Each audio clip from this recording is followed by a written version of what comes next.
Hello everyone, मेरी तरफ से आप सभी को नमस्कार है और आप सभी का स्वागत है मेरे इस चैनल पर। आज हम लोग बात करते हैं वायुमंडल की। देखते हैं कि वायुमंडल क्या होता है और कितना इम्पोर्टेंट होता है ये हमारे लिए। आप सभी को पता है कि वायुमंडल कहाँ पे पाया जाता है। वायुमंडल जो है हमारी पूरी पृथ्वी पर पाया जाता है। और वायुमंडल होता क्या है? वायुमंडल जो होता है वो पृथ्वी के चारों ओर वायु का एक विस्तृत भंडार होता है। उसे हम लोग कहते हैं वायुमंडल। ठीक है, पृथ्वी के चारों ओर, पृथ्वी कैसी है? गोल है और पृथ्वी के चारों ओर एक वायु का विस्तृत भंडार, चारों ओर का मतलब कि पूरे गोल आकार में एक वायु का भंडार होता है, उसे हम लोग वायुमंडल कहते हैं, जो कि अलग अलग परतों में बटा हुआ है। उसके बाद हम लोग बात करते हैं कि वायुमंडल के संघटक क्या होते हैं। देखिए, वायुमंडल के संघटक में क्या आते हैं? गैसें आती हैं। जैसे अनेक प्रकार की गैसें आती हैं।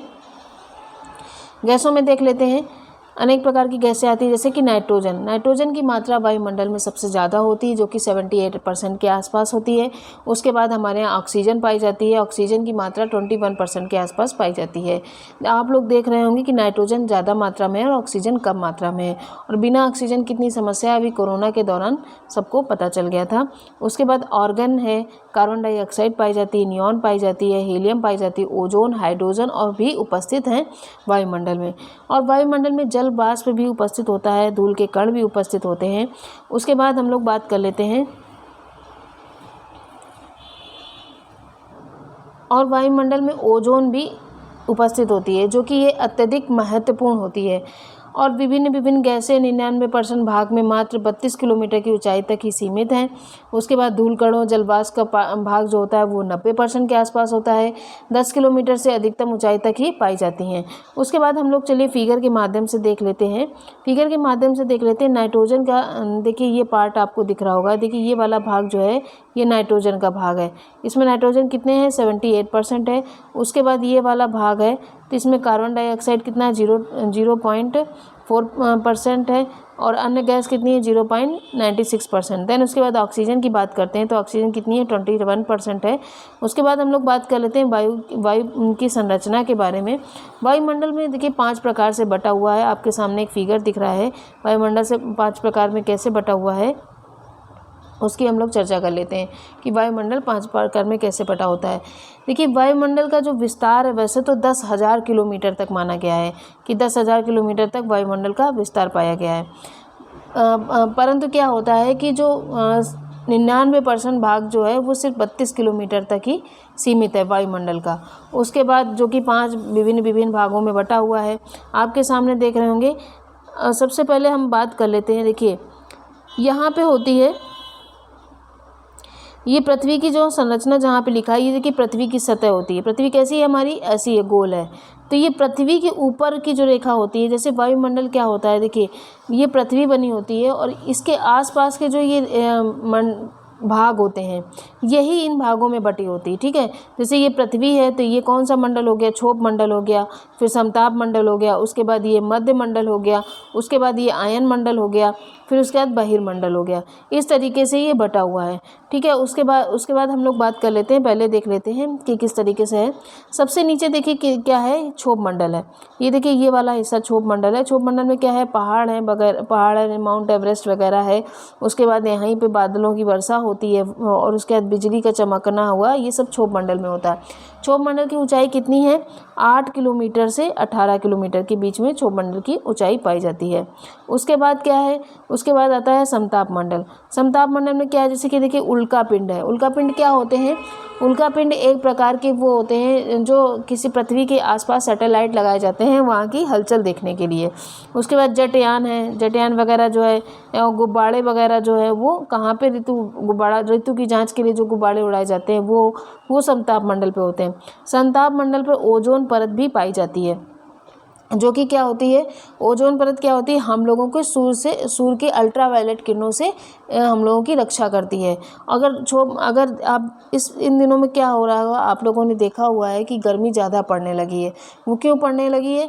क्योंकि ओजोन परत में क्या हो गया है? छिद्र होने लगा है। छिद्र का मतलब क्या होता है? एक छिद्र का मतलब ये नहीं होता है एक राई कितना छिद्र। छिद्र का मतलब होता है एक बहुत बड़े पार्ट में वहाँ से ओजोन परत हट गई। ओजोन परत एक प्रकार की गैस होती है, धुएँ के आकार की होती है और उसमें धुएं के आकार की गैस होती है, जो कि पूरे वायुमंडल में गोल आकार में पृथ्वी के किनारे रहती है, जिससे क्या होता है कि हमारे जो सूर्य की किरणें अगर हम डायरेक्ट पृथ्वी पर पड़ेंगी, ओजोन परत उसमें रक्षा करने के लिए नहीं होगी, तो जो सूर्य की परावैंगनी किरणें होती हैं वो मनुष्य को स्किन में समस्या करेगी, मनुष्य के लिए या किसी भी जंतु के लिए या पेड़ पौधे के लिए वो हार्मफुल होगी। उसके बाद हम लोग बात करते हैं मध्यमंडल की। मध्यमंडल कितना है? अब ओजोन परत का देखिए कितना है, 18 से, ओजोन परत का है लंबाई 18 किलोमीटर से 50 किलोमीटर के बीच में। उसके बाद हम लोग मध्यमंडल की बात कर लेते हैं। मध्यमंडल की कितनी है? 50 से 80 किलोमीटर की ऊंचाई है। और इसमें क्या होता है? तापमान में अचानक गिरावट आती है। देखिए क्या होता है, पहले क्षोभमंडल में जब हम लोग पृथ्वी से ऊपर की ओर चलते हैं तो यहाँ क्या होता है कि मौसम थोड़ा ठंडा हो जाता है। जब हम लोग ओजोन परत के पास पहुँचते हैं तो वहाँ मौसम गर्म हो जाता है। उसके बाद ये समताप मंडल में भी मौसम थोड़ा सा गर्म रहता है, मौसम गर्म ही रहता है।